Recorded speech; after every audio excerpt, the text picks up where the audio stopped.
Muchos cristianos hoy en día vienen a la iglesia vestidos con la ropa de todos los días. Hablan de temas comunes en el Santo Sábado.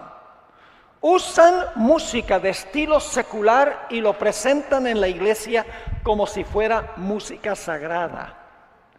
Todo lo que ocurre en la iglesia lo aplauden. Dan de comer a sus hijos en el santo templo.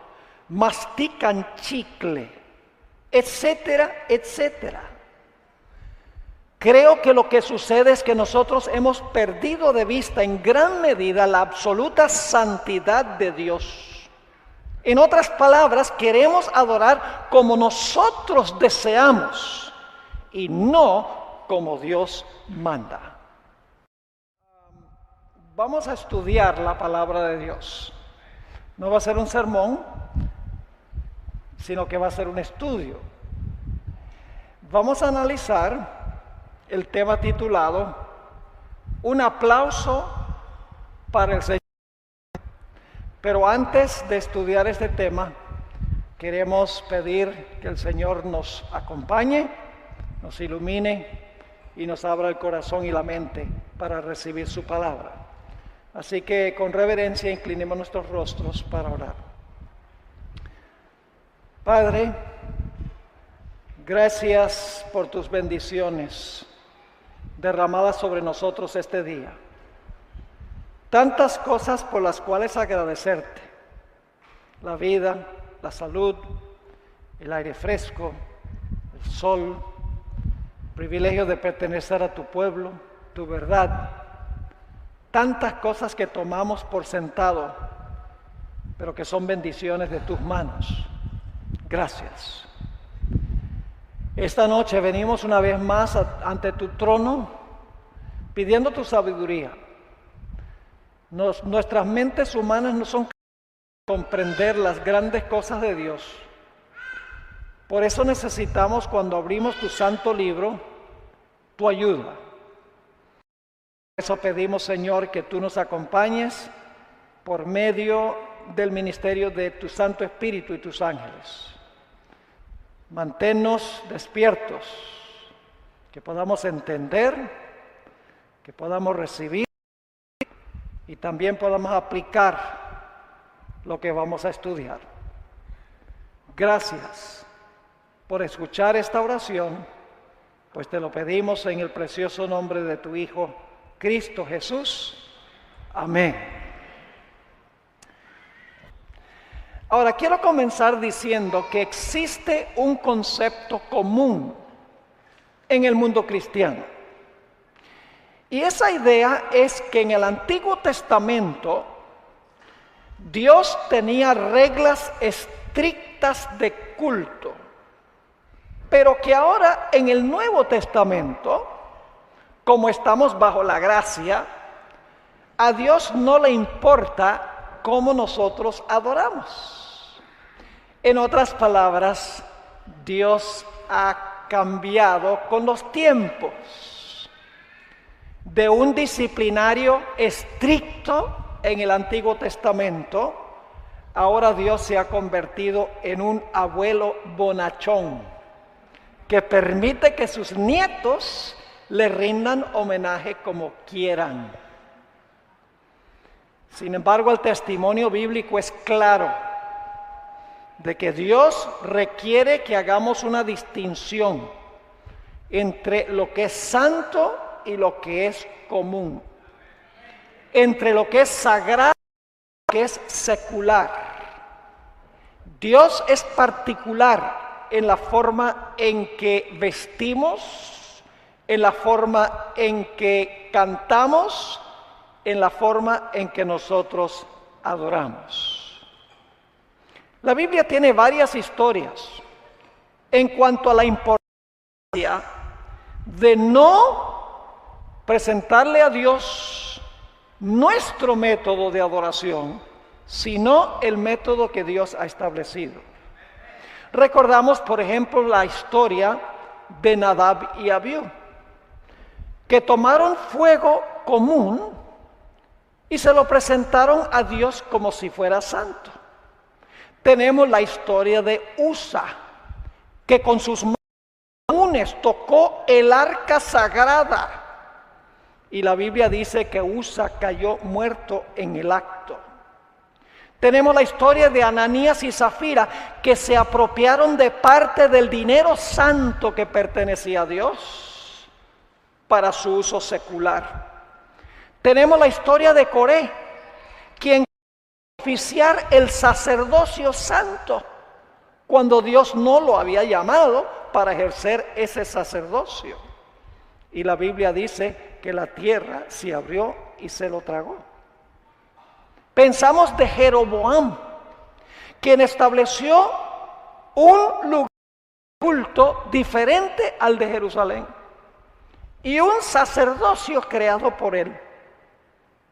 Ustedes saben que el castigo de Dios fue drástico, porque el lugar de culto que él estableció no era santo, ni el sacerdocio que estableció era santo tampoco. Dios dijo, el sacerdocio tiene que ser de la familia de Aarón y tiene que ser en Jerusalén.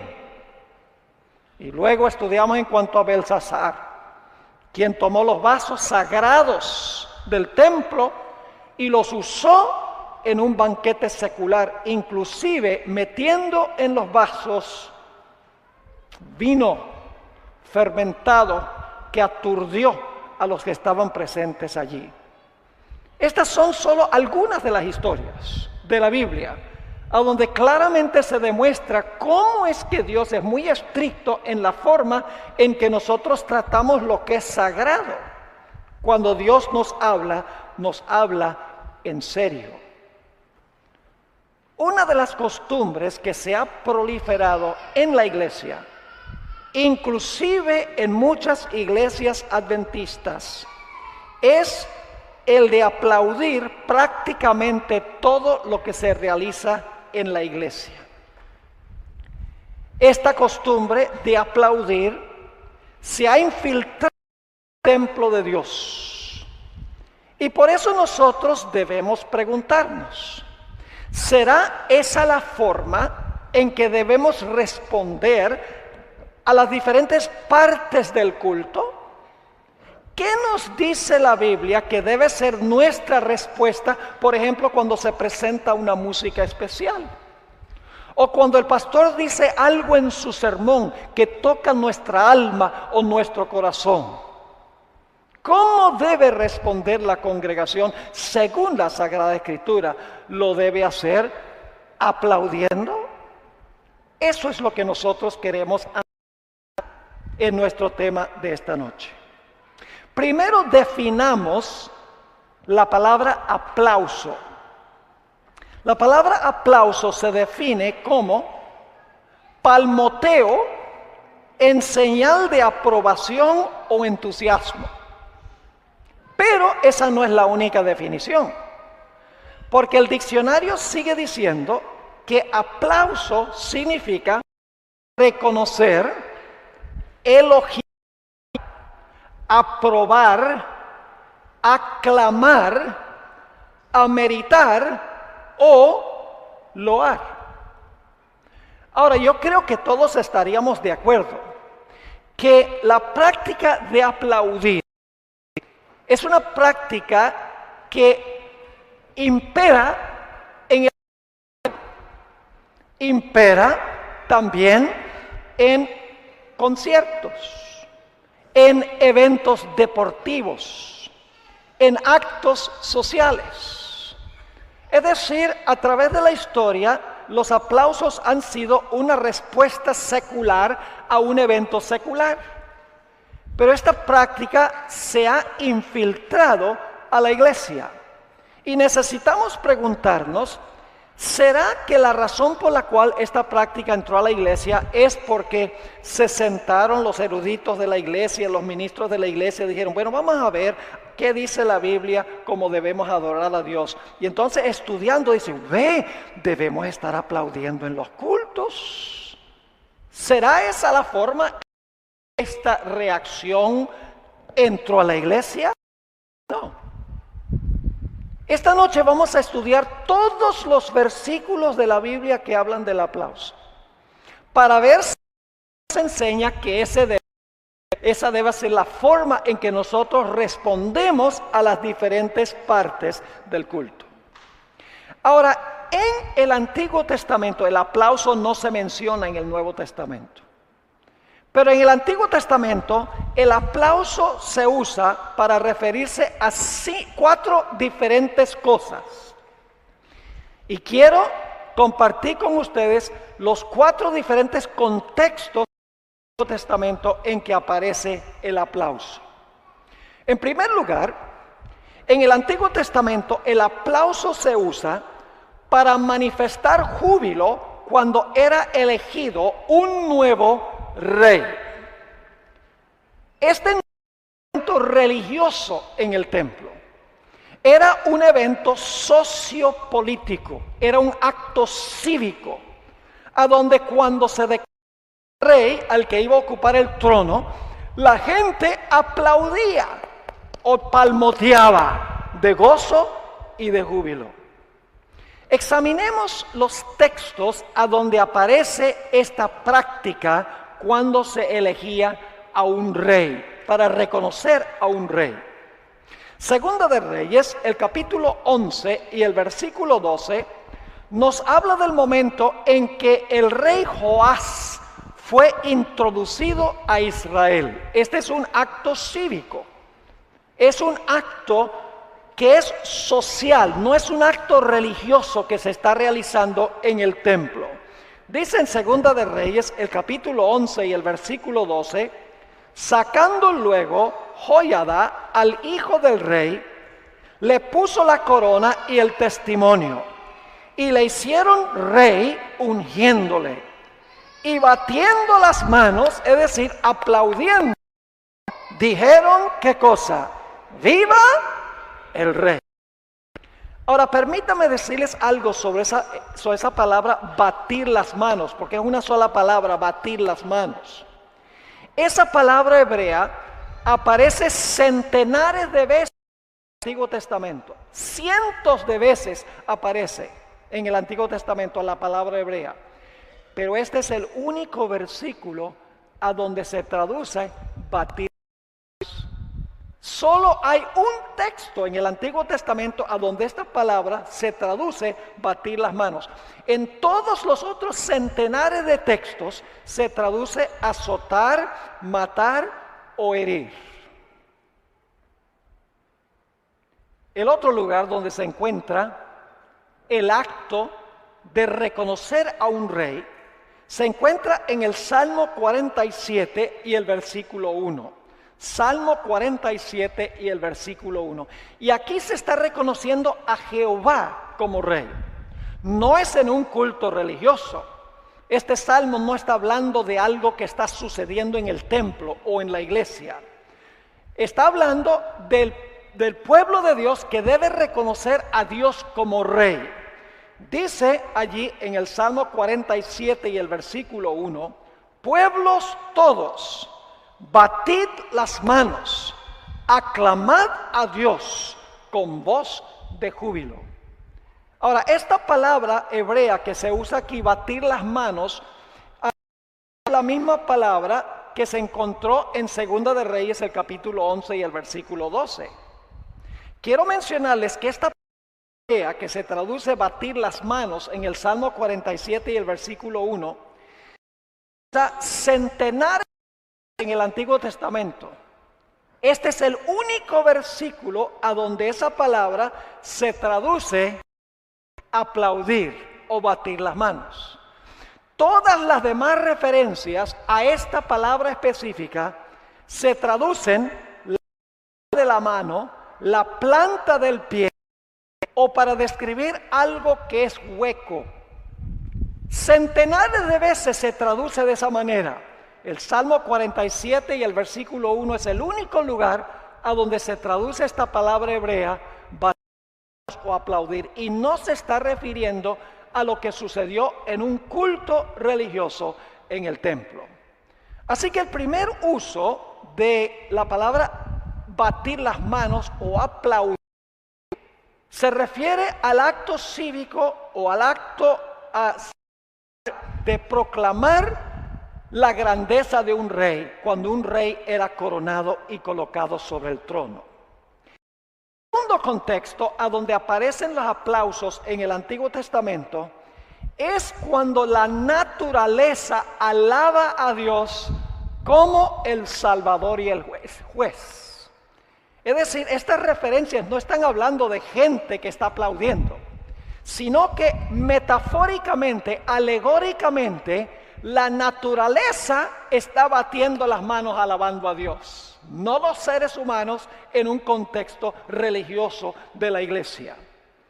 Hay dos textos del Antiguo Testamento a donde se describe a la naturaleza aplaudiendo a Dios. Isaías 55 y el versículo 12, Isaías 55 y el versículo 12 dice lo siguiente: porque con alegría saldréis, con paz seréis vueltos, los montes y los collados levantarán canción delante de vosotros, y todos los árboles del campo darán palmadas de aplauso. Yo pregunto, ¿los árboles están aplaudiendo? ¿Están aplaudiendo en el templo? ¿Ustedes conocen un árbol que aplaude?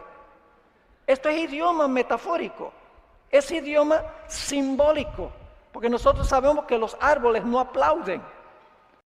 No es lenguaje literal, y esto está sucediendo en el campo, no está sucediendo en la iglesia. El Salmo 98 y el versículo 8 y 9 es la otra referencia a donde se menciona a la naturaleza alabando a Jehová y aplaudiendo. Salmo 98 y el versículo 8 y el versículo 9. Dice, los ríos batan las manos, es decir, los ríos aplaudan. ¿Cuántos de ustedes conocen un río que aplaude? Literalmente. No existe un río que aplaude literalmente. Nuevamente es lenguaje metafórico y los ríos no están en un ambiente de un templo o de un culto.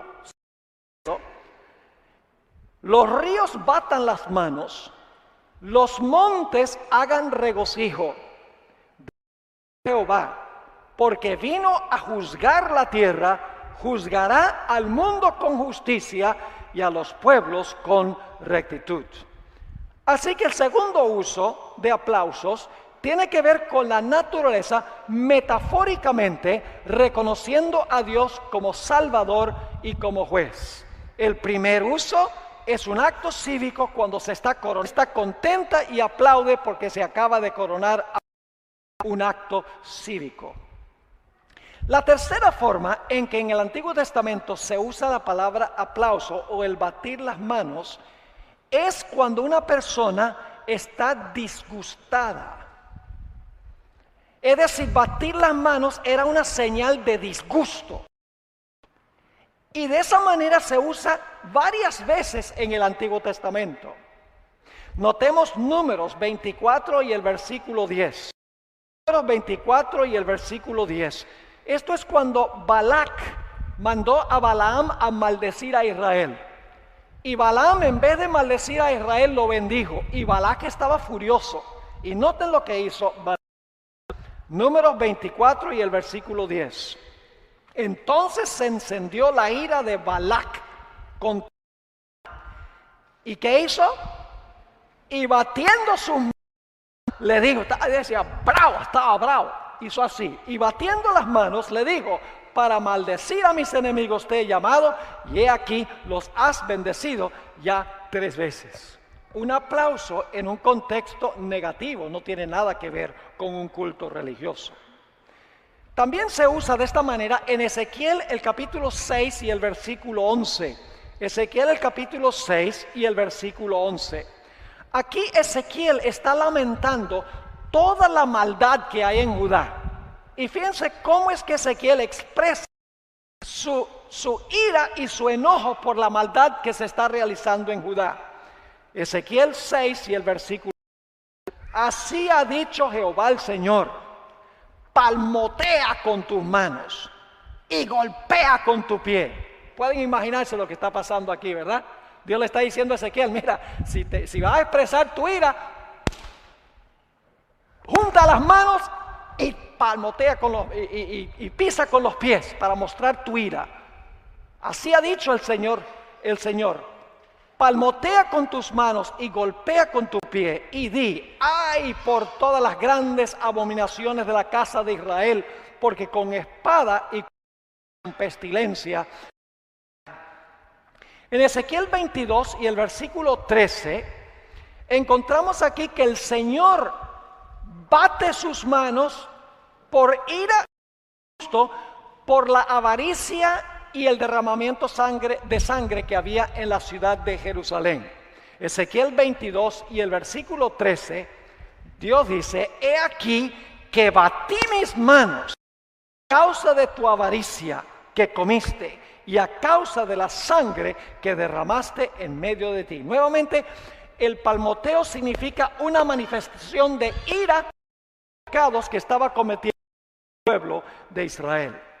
Se usa en forma similar en Ezequiel 21 y el versículo 17.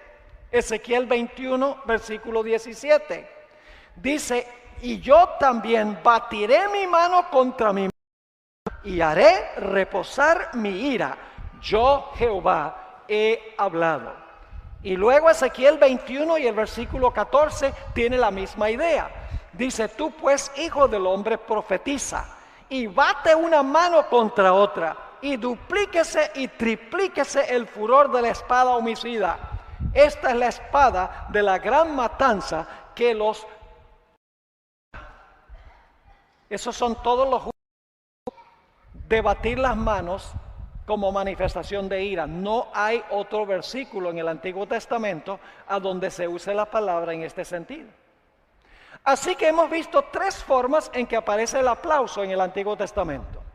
Para el acto cívico de instalar a un rey, una actividad secular que no está pasando en el templo.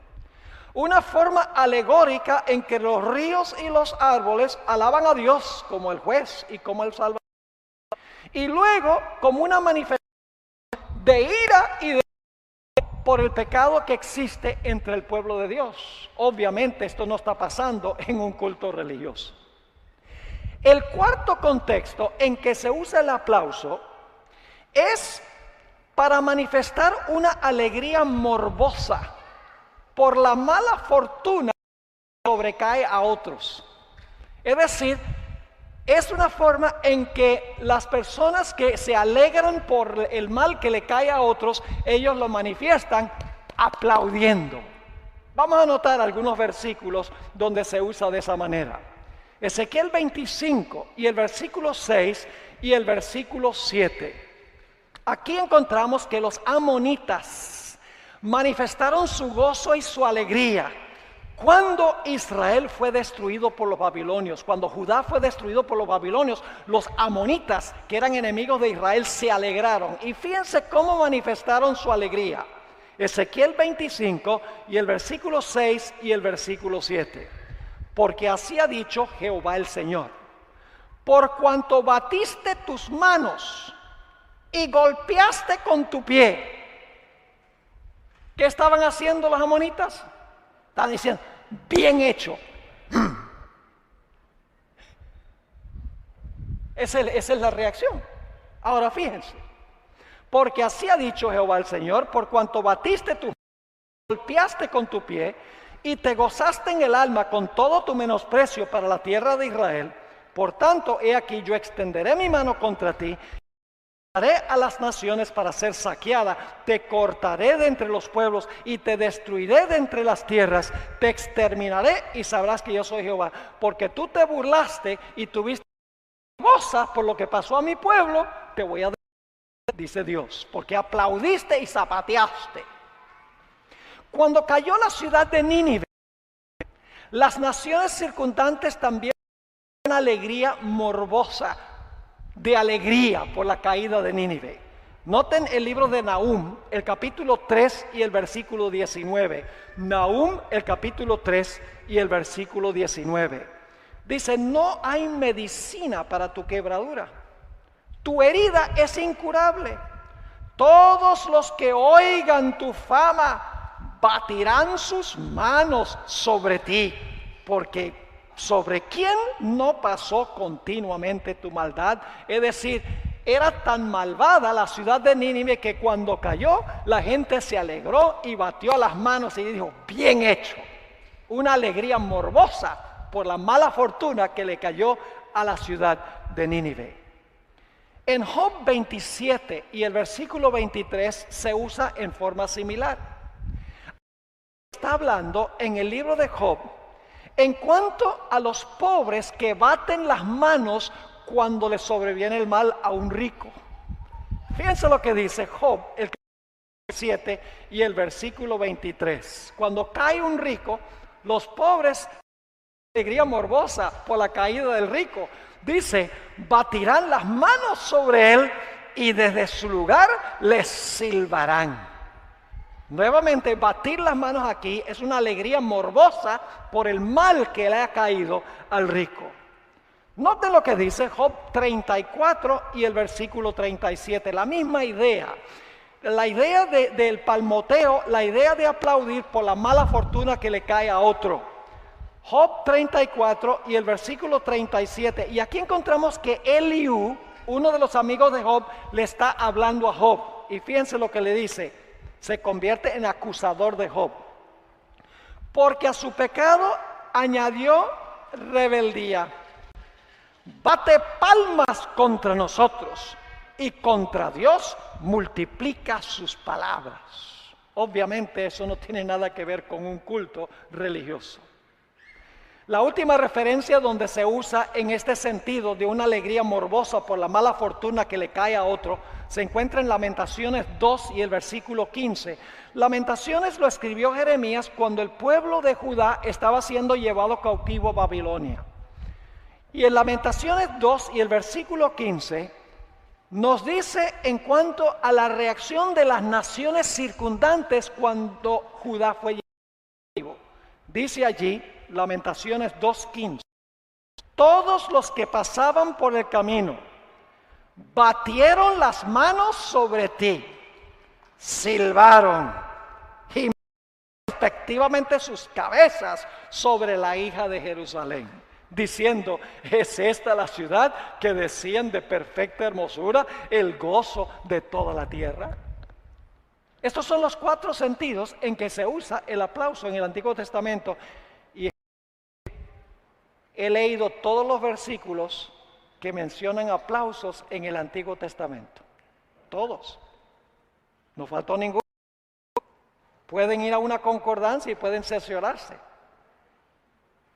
El primer contexto es el acto cívico de establecer a un rey. El segundo es la naturaleza, metafóricamente, alegóricamente, alabando a Dios como juez y como salvador. El tercer contexto es una manifestación de ira. Y el tercer contexto, un gozo o una alegría morbosa por la mala fortuna que cae a los demás. Y yo pregunto entonces, ¿hay alguna referencia al aplauso en el Antiguo Testamento que indica que debe ser una práctica de costumbre en el templo o en la iglesia del Señor? Ni una sola referencia, mis hermanos y hermanas. Alguno podrá decir, pero pastor, en el Nuevo Testamento, nosotros somos cristianos del Nuevo. En el Nuevo Testamento tiene que haber versículos donde dice que debemos aplaudir todo lo que sucede en la iglesia. ¿Saben cuál es el problema? El problema es que la palabra aplauso no aparece en el Nuevo Testamento. Y fíjense cómo es la contradicción y la ironía. Los carismáticos y los pentecostales, ellos dicen hay que aplaudir en el culto, en la alabanza, hay que aplaudir. Y uno dice, ¿por qué debe uno aplaudir si no se encuentra en el Nuevo Testamento? Dice, pero en el Antiguo Testamento están los aplausos.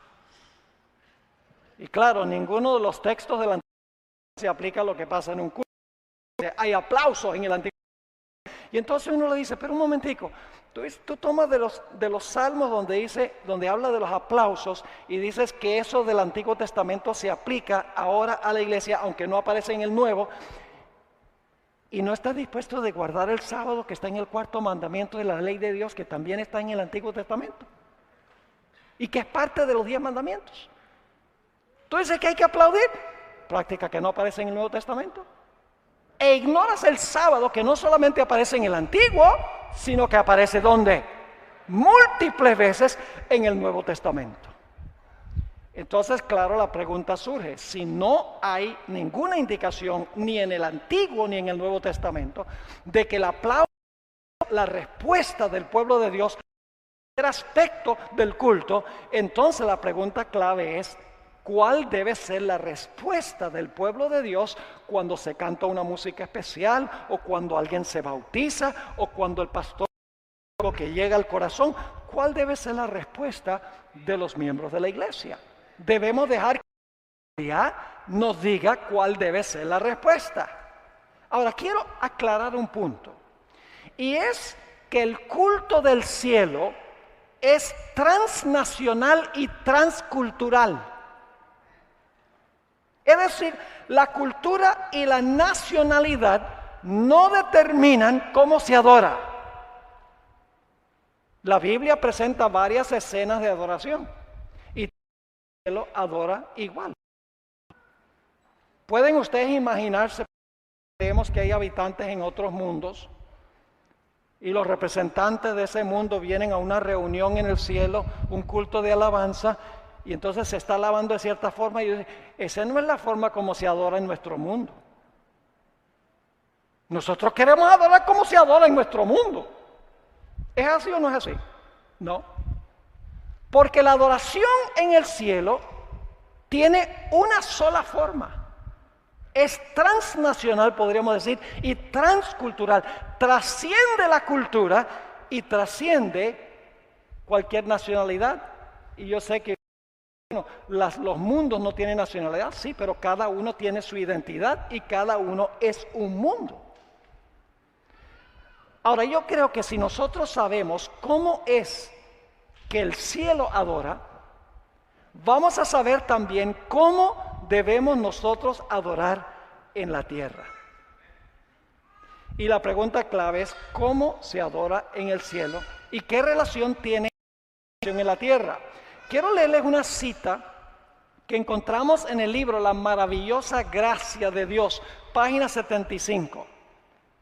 La iglesia de Dios en la tierra es una con la iglesia de Dios en el cielo.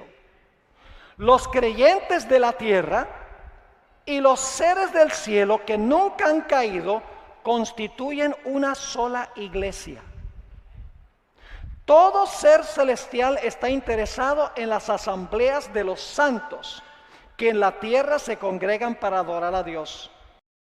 En el atrio interior del cielo escuchan el testimonio que dan los testigos de Cristo en el atrio exterior de la tierra. Y las alabanzas de los adoradores de este mundo hallan su complemento en la antifonía celestial, y el loor y el regocijo repercuten por todos los atrios celestiales, porque Cristo no murió en vano por los caídos hijos de Adán.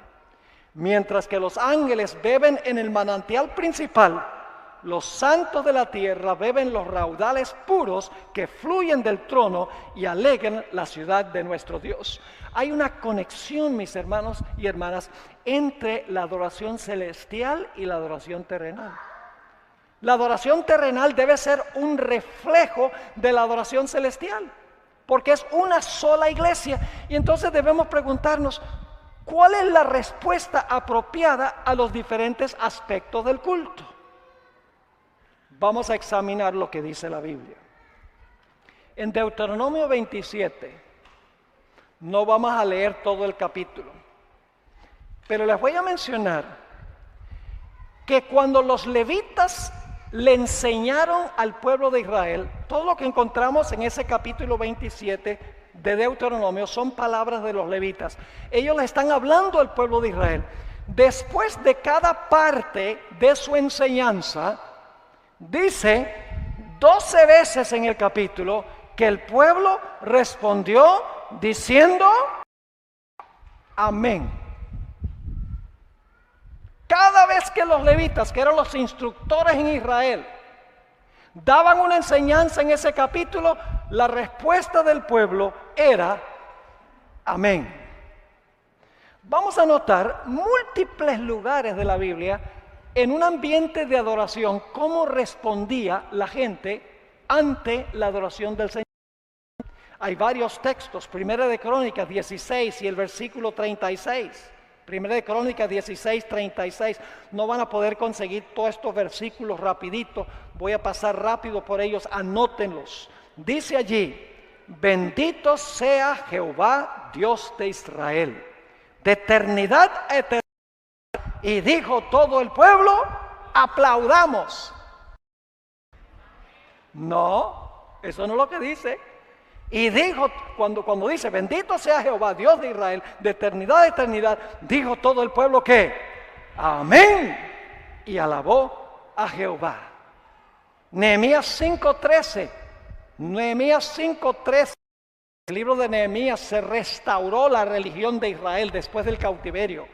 Dice, además sacudí mi vestido y dije, así sacuda Dios de su casa y de su trabajo a todo hombre que no cumpliere esto, y así sea sacudido y vacío. Y respondió la congregación, ¿qué cosa? Amén. Y alabaron a Jehová, y el pueblo hizo conforme a esto. ¿Cómo respondió el pueblo? Diciendo amén. Noten Nehemías 8 y el versículo 6. Vez tras vez en el Antiguo Testamento dice cómo respondió el pueblo. No hay ni una sola referencia al aplauso. Todas las veces aparece la respuesta del pueblo como diciendo. Nehemías 8 y el versículo 6. Cuando Nehemías leyó del libro de la ley que Dios le dio a Moisés para el pueblo, dice, bendijo entonces Esdras a Jehová, Dios grande, y todo el pueblo respondió, ¿qué? Amén. Amén, alzando sus manos, y se humillaron y adoraron a Jehová, inclinados a tierra. ¿Cómo respondió el pueblo? No solo diciendo amén, sino una segunda vez diciendo amén. Salmo 106 y el versículo 48. Salmo 106 y el versículo 48. Dice, bendito Jehová, Dios de Israel, desde la eternidad hasta la eternidad. Y diga todo el pueblo, amén, ¿y qué más? Aleluya. Ahora vemos otra palabra descriptiva. Diga todo el pueblo, amén y aleluya. Salmo 41 y el versículo 13, son muchos versículos. Vamos a ir en un momento al Nuevo Testamento, tanto el Antiguo como el Nuevo están en armonía en este asunto. 41 y el versículo 13, bendito sea Jehová, el Dios de Israel, por los siglos de los siglos. Amén y amén. 72 y el versículo 9, Salmo 70. Solamente estoy escogiendo algunos versículos, hay muchos más. Salmo 72, 19 dice, bendito, glorioso para siempre, y toda la tierra sea llena de su gloria. Amén y amén. Ahora, ¿será que en el Nuevo Testamento vemos la misma respuesta? Ya mencionamos que no hay aplausos en el Nuevo. En Apocalipsis hay varias escenas de adoración. ¿Cómo responden los seres celestiales cuando el Señor toca sus corazones y están emocionados por lo que está sucediendo? Noten Apocalipsis 5 y el versículo 14. Apocalipsis 5 y el versículo 14. Esto es cuando el Señor Jesucristo llega al cielo con la hueste angélica. Y dice lo siguiente, los 4 seres vivientes decían ¿qué? Amén.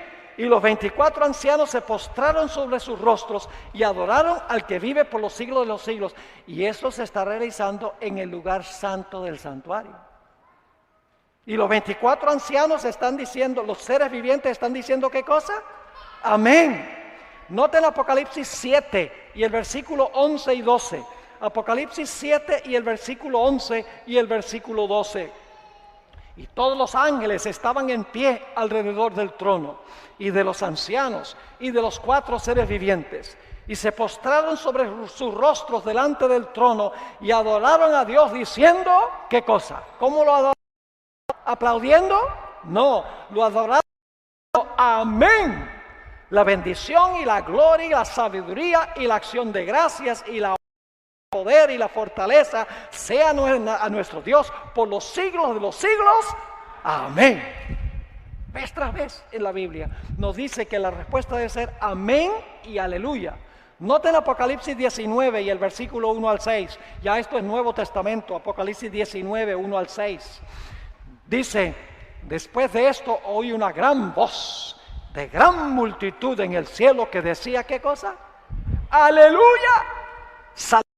Honra y gloria y poder son del Señor nuestro Dios, porque sus juicios son verdaderos y justos, pues ha juzgado a la gran ramera que ha corrompido a la tierra con su fornicación y ha vengado la sangre de sus siervos de la mano de ella. Otra vez dijeron, ¿qué cosa? ¡Aleluya! Y el humo de ella sube por los siglos de los siglos. Y los 24 ancianos y los 4 seres postraron en tierra y adoraron. Fíjate que este es un culto de adoración. Y adoraron a Dios que estaba sentado en el trono y decían, ¿qué cosa? Amén, aleluya. Y salió del trono una voz que decía, alabad a nuestro Dios todos sus siervos y los que le teméis, así pequeños como grandes, y así como la voz de una gran multitud, como estruendo de muchas aguas, y como la voz de grandes truenos que decía, aleluya, porque el Señor nuestro Dios todopoderoso reina. ¿Cuál debe ser la respuesta del pueblo de Dios cuando el culto toca su corazón? Amén y aleluya. Es lo que enseña la Biblia. Enseña que se debe aplaudir. En unos momentos les voy a mencionar por qué los aplausos no pueden competir con el amén y con el aleluya. Notemos una escena de adoración en el Antiguo Testamento, Isaías 6 y el versículo 1 al 3. Isaías 6 y el versículo 1 hasta el versículo 3. Allí encontramos la experiencia del profeta Isaías cuando fue llamado por Dios en los días del rey Usías. Y él vio a Jehová sentado en su templo celestial. Y fíjense los seres celestiales que hacían. ¿Será que aplaudían y decían, gloria a Dios, y aplaudían? No. Dice allí en Isaías 6, 1 al 3, en el año que murió el rey Usías, vi yo al Señor sentado sobre un trono alto y sublime, y sus faldas llenaban el templo. Por encima de él había serafines, cada uno tenía 6 alas. 2 alas cubrían sus rostros, con 2 cubrían sus pies, y con 2 volaban. Fíjese qué reverencia que se cubrían completamente el cuerpo. Solo usaban 2 alas en señal de reverencia. ¿Y qué cantaban? Diciendo, y el uno al otro daba voces diciendo, ¿qué cosa? Santo, santo, santo, Jehová de los ejércitos, toda la tierra está llena de su gloria. Escuchen lo que voy a decir. El aplauso lo que es ruido. Lenguaje no verbal. ¿Eso es ruido? ¿El aplauso habla? No. Pero yo pregunto, ¿qué significa la palabra amén? ¿Tiene un significado verbal? Significa así sea o así es. ¿Y qué tal aleluya? ¿Es lenguaje verbal? Sí. ¿Qué significa aleluya? Significa alabado sea el Señor. Halel es alabado. Y ya es Jehová. Alabado sea Jehová. Es decir, los aplausos son sencillamente ruido. Pero la palabra amén y la palabra aleluya tienen significado verbal. Y miren, en los cultos que se hacen en el cielo, la reacción de la gente siempre, de los seres celestiales, siempre es verbal. Nunca es aplaudiendo. La respuesta siempre es verbal. Están cantando palabras que se entienden. Están cantando himnos que tienen letra. Noten el Salmo 98 y el versículo 4 al 6. Salmo 98 y el versículo 4 al 6. Es lindo esto. Dice, cantad a Jehová toda la tierra. Levantad la voz Y ahora dice, y aplaudid. Esa es una mala traducción, esa palabra no está ahí. Es una traducción errada y ustedes pueden chequearlo. Concordancia. La palabra aplaudir es una mala traducción. Así que dice, cantad alegres a Jehová toda la tierra, levantad la voz y aplaudid. Mal uso de la palabra. Y cantad, ¿qué cosa? Salmos. ¿Es lenguaje verbal eso? Lógico. Sigue diciendo, cantad salmos a Jehová. Con batería. ¿Qué dice? Con arpa. No solamente con arpa, sino con arpa y ¿qué? Aclamad con trompetas y sonidos de bocina delante del Rey Jehová. Los instrumentos van acompañados de lenguaje ¿qué? Verbal. Cantos inteligibles que se pueden entender. Primera de Crónicas 16, 8 y 9. Esto aparece vez tras vez. Primera de Crónicas 16 y el versículo 8 y 9 dice, alabad a Jehová, invocad su nombre, dad en los pueblos sus obras, cantad a él. ¿Cantad qué? Salmos. Hablad de todas sus maravillas. Fíjense, nuevamente la reacción en el culto de Dios es lenguaje ¿qué? Verbal, siempre. Noten el Salmo 47 y el versículo 6 y 7. Salmo 47 y el versículo 6 y el versículo 7. Dice, cantad a Dios. Cantad. Cantad a vuestro Rey. Cantad. ¿Y cómo debemos cantar? Porque Dios es el Rey de toda la tierra.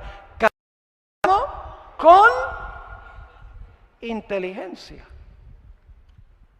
Es decir, la respuesta que quiere Dios en nuestro culto es que sea una respuesta verbal. Que cantemos himnos que se entienden. Que digamos amén, que tiene significado verbal. Que digamos aleluya, que tiene significado verbal. No sencillamente aplaudir y hacer ruido. Porque créanme, hermanos y hermanas, vamos a ver en unos momentos que el acto de aplaudir le manda un mensaje a la persona que está predicando o la persona que está presentando la música especial. Tiene la tendencia a decir, ve, la gente le gustó.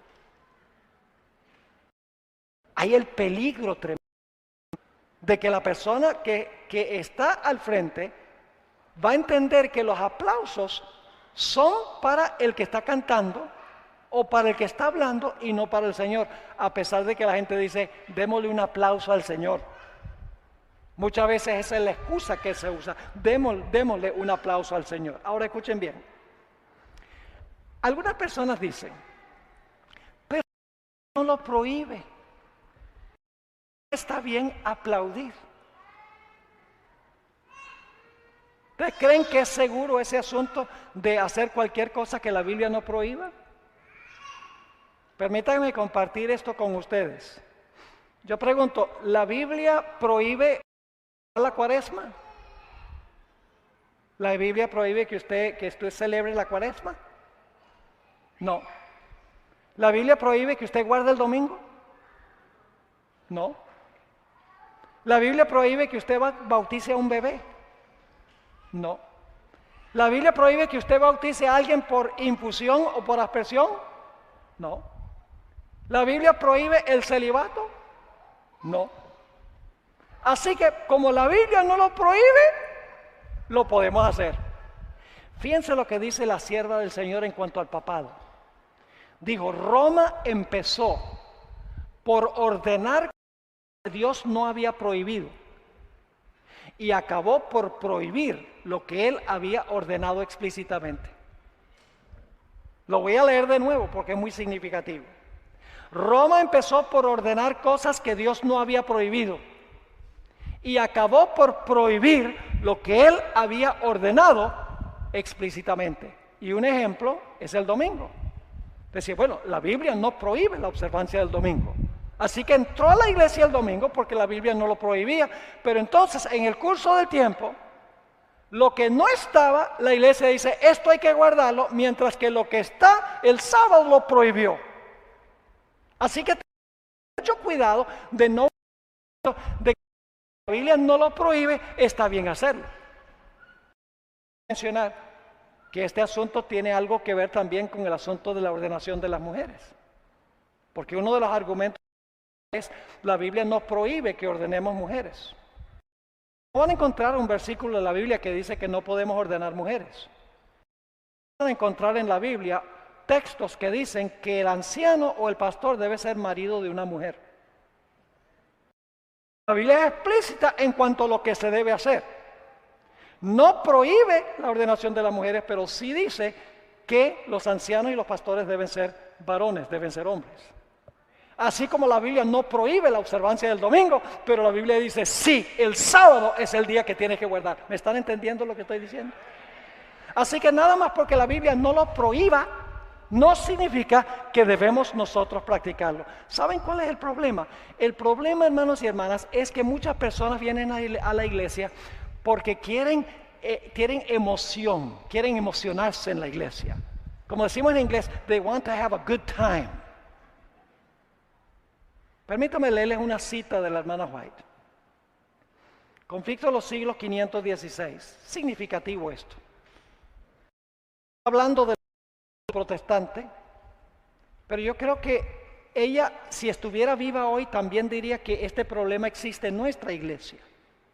Dice, los reavivamientos populares son provocados demasiado a menudo por llamamientos a la imaginación, que excitan las emociones y satisfacen la inclinación por lo nuevo y extraordinario.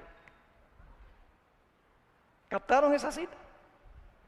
Nuevamente dice, excitan las emociones y satisfacen la inclinación por lo nuevo y extraordinario, lo novedoso. Sigue diciendo, los conversos ganados de este modo manifiestan poco deseo de escuchar la verdad bíblica. Los que tienen estos cultos emocionantes, cuando usted le empieza a enseñar la doctrina, le dice, qué aburrido es eso. A mí me gusta saltar y me gusta hablar en lengua y me gusta levantar las manos, me gusta danzar en el Señor. ¿Les resulta el mensaje de la verdad bíblica? ¿Les resulta aburrido? Sigue diciendo la sierva del Señor. Manifiestan poco deseo de escuchar la verdad bíblica y poco interés en el testimonio de los profetas y apóstoles. El servicio religioso que no revista un carácter un tanto sensacional no tiene atractivo para ellos.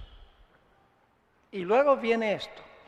Un mensaje que apela a la fría razón no despierta eco alguno en ellos. Un mensaje que apela a la ¿qué? La traducción es a la fría razón, pero en el original en inglés, en vez de fría razón, dice unimpassioned reason. Es decir, un mensaje que apela a la razón sin entrometer los sentimientos y las emociones. Apela a la mente, a la lógica, a la razón, a pensar. Dice, yo no quiero eso, yo quiero algo que me emocione, que me haga sentirme bien. Yo no quiero esa teoría, profecía, eso yo no quiero. Yo quiero en el culto.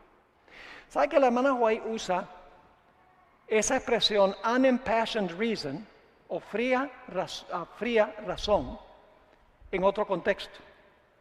Lo usa para aconsejar a los jóvenes. Le dice a los jóvenes, mira, cuando tú vas a escoger un novio o una novia, no te guíes por tu sino por la fría razón. No dejes, en otras palabras, que tu corazón diga, ay, me hace latir el corazón tanto más. Me hace sudar. Me emociona. No, la hermana White dice, ahí te vas a equivocar. Tienes que fijarte, no dejes emociones se entrometan. Razona y piensa, usa la cabeza. Eso es lo que dice la hermana White, dice, la gente que quiere pura emoción en el culto, aplausos y gritos y menearse y tambor, quieren emoción, pero muchas veces dicen, no me hables de doctrina ni hablas del mensaje, porque lo único que yo necesito es Cristo. Pero las doctrinas, mis hermanos y hermanas, existen para proteger nuestra relación con Cristo. Si usted no tiene sana doctrina, usted va a aceptar un falso Cristo. Le voy a explicar. ¿Satanás va a falsificar la segunda venida de Cristo? Es importante saber cómo es Cristo. Pero eso es una doctrina. No es una teoría. Bueno, cuando Cristo venga, no va a tocar la tierra. Nosotros sabemos eso, ¿verdad? ¿Es importante saber que Cristo no va a tocar la tierra? Claro. Porque si usted no está convencido de eso, de esa enseñanza, lo más probable es que va a aceptar al falso Cristo cuando falsifique la segunda venida de Cristo. Yo pregunto, ¿es importante saber que los muertos no saben nada? ¿Es importante conocer la doctrina del estado de los muertos? Pero eso es pura teoría. Lo único que hace falta es Cristo. Dice mucho, solo Cristo. Mira, si tú no conoces bien el estado de los muertos, las que se te van a aparecer demonios disfrazados de familiares y te van a decir que son enviados por Cristo y te van a decir cosas bonitas. Y si tú no estás seguro en cuanto al estado de los muertos, te van a engañar. Yo pregunto, ¿el sábado es una doctrina que ayuda en nuestra relación con Cristo? Sí. Es todo un día que podemos pasar con eso. ¿Qué tal la Reforma Pro Salud? Es una doctrina de la iglesia. ¿Es importante esa doctrina? Sí, porque cuando tenemos un cuerpo sano y una mente clara, podemos captar mejor la voluntad de Dios y tener una relación más estrecha con Jesús. Esta idea de que solo Cristo y nada de doctrina es falso. Pero hoy en día los cristianos dicen solo Cristo, quiero tener emoción, sentimientos, I want to feel, dicen. Ahora, ¿qué dice Elena G. de White sobre el aplauso? Muy interesante, yo busqué todas las referencias donde la hermana White usa la palabra applause. 113 veces.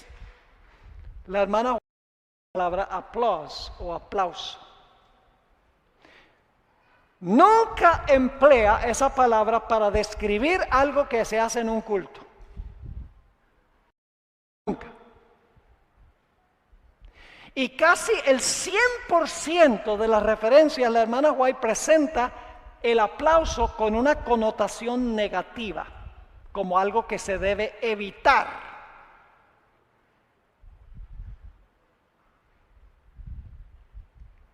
Y se debe, según ella, porque cuando se aplaude, la persona a quien se está aplaudiendo llega a engreírse y a enorgullecerse. Y llega a pensar de que es digno de homenaje. Le voy a leer solamente varias citas, pero le voy a leer solamente una cita. Joya de los Testimonios, tomo 1, página 320. Que dice la sierva de Dios. Algunos ministros capaces que están ahora predicando la verdad llaman la aprobación. El aplauso los estimula como el vaso de vino al borracho. ¿Cómo? ¿El aplauso qué? Los estimula como el vaso de vino al borracho, es decir, intoxica el aplauso. Sigue diciendo, ahora fíjense, colocad a estos ministros frente a una congregación pequeña que no prometa excitación especial ni provoque oposición definida y perderán su interés y celo y parecerán lánguidos en la obra como el bebedor cuando se ve privado de su dosis de bebida.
Estos hombres no llegarán a ser obreros verdaderos y prácticos hasta que hayan aprendido a trabajar sin la excitación del aplauso.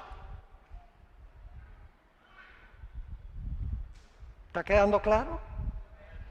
Déjenme leerles una o dos citas más. El honor, la gloria del mundo, los aplausos del mundo, para nosotros no valen nada. Este día con Dios, página 86. En la Review and Herald del 28 de junio de 1887, la sierva de Dios dice: para algunas personas, el honor de los hombres y la estima propia son de gran valor, pues se esfuerzan más para esto que examinarse a sí mismos para ver si están en el amor de Dios. Satanás siempre está procurando introducir la vanagloria en sus corazones y hurtar así su mansedumbre, amor y paciencia. Así que necesitamos preguntarnos si la Biblia nunca dice que la respuesta debe ser un aplauso. Si la Biblia dice que nuestra respuesta en el culto debe ser amén o aleluya, porque eso le tributa única y exclusivamente honra y gloria a Dios, entonces, ¿cómo fue que penetró a la iglesia la idea de aplaudir todo lo que sucede en la iglesia? Permítame leerles una cita de Ángel Manuel Rodríguez. Yo creo que ustedes lo conocen, él trabajó en King, Texas, así que lo conocen bien. Él escribió lo siguiente: no hay evidencia clara que este gesto haya conformado parte del culto en el Antiguo o en el Nuevo Testamento. De hecho, ni siquiera la frase en el Nuevo Testamento. Por lo tanto, no parece un paralelo a lo que está ocurriendo en las iglesias de hoy. Usted podría preguntarme, ¿por qué entonces lo hacemos? ¿Por qué aplaudimos? Dice Ángel Manuel: no estoy seguro que haya una respuesta definitiva, pero sospecho que incorporamos a nuestros cultos la costumbre de aplaudir de nuestro ambiente cultural. El aplauso se asocia generalmente a la industria del entretenimiento y ha llegado a ser muy popular en los cultos religiosos que se transmiten por televisión. Copiamos la costumbre de ellos. ¿No creen ustedes, hermanos y hermanas, que nosotros debemos adorar como dice la Biblia? ¿No sería mejor decir amén y aleluya? Yo creo que sí. Porque si la Biblia no dice que debemos aplaudir, el hermano dice: vamos a aplaudir esa declaración. ¿No? Digan amén. No por mí, sino por lo que dice la Biblia. Tomemos a los Yankees de Nueva York como ejemplo. Es el 7º juego de la Serie Mundial. Los dos equipos han ganado 3 partidos cada uno. Y ese es el partido definitivo. Los Yankees de Nueva York están jugando con los Rangers de Texas. Los Yankees anotan 3 carreras y el juego ha estado 3-0 hasta la 9ª entrada. Los Rangers de Texas son los últimos en batear, perdiendo 3-0. El primer bateador se presenta en el home y el pitcher rápidamente lo poncha, el out número 1. Viene el siguiente bateador, el pitcher lanza a toda velocidad, 99 millas por hora, lo poncha también, ahora van 2. Bueno, ya empieza la gente a irse del estadio, dice eso está perdido. Se montan en el carro, prenden el radio por si acaso. Y cuando están manejándose a la casa, ven que el próximo bateador pega un sencillo y llega a primera base. Dice, wow. Bueno, pero son 3-0. Y luego escuchan que el siguiente bateador le meten un pelotazo.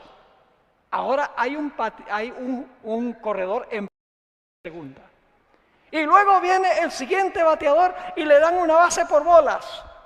¡Wow! Dice, ¿por qué me fui?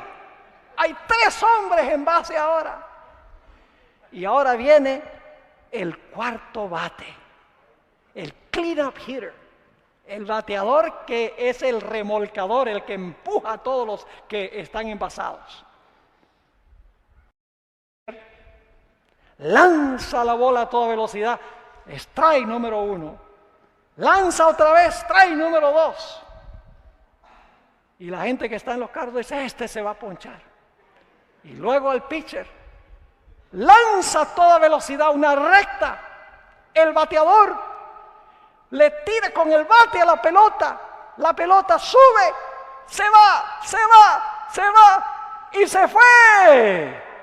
Los Rangers ganan 4-0, 4-3 y toda la gente en las graderías dicen, amén, aleluya.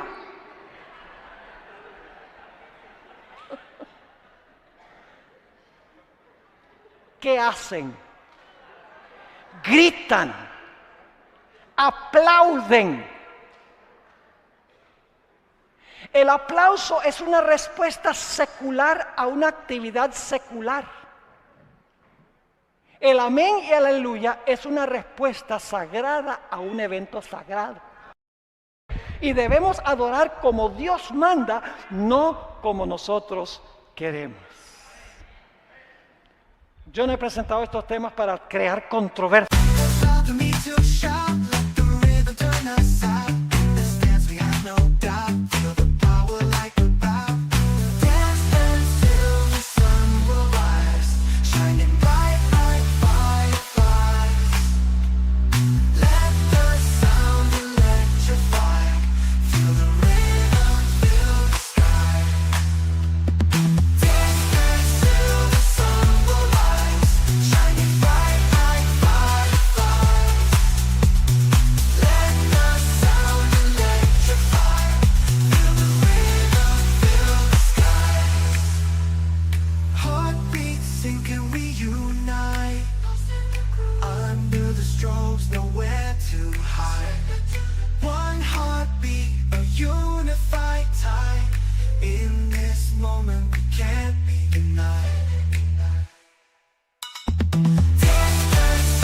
Aquí, en sus iglesias.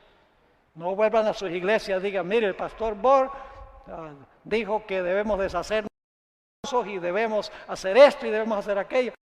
Me van a venir a buscar a California para lincharme. He compartido lo que he compartido, hermanos y hermanas, porque yo amo esta iglesia. Y yo creo que Dios quiere que haya un reavivamiento y una reforma en nuestro método de adorar. Eso es crucial, es fundamental.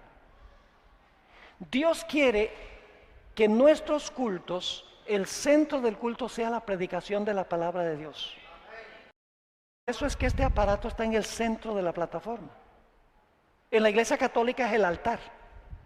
porque en la teología católica es el sacrificio de la misa que es central. En algunas iglesias adventistas no hay ni púlpito, lo que hay es un escenario. Eso significa que el centro del culto es el drama y la música. Pero en la iglesia adventista tradicionalmente lo que ha estado en el centro es el púlpito.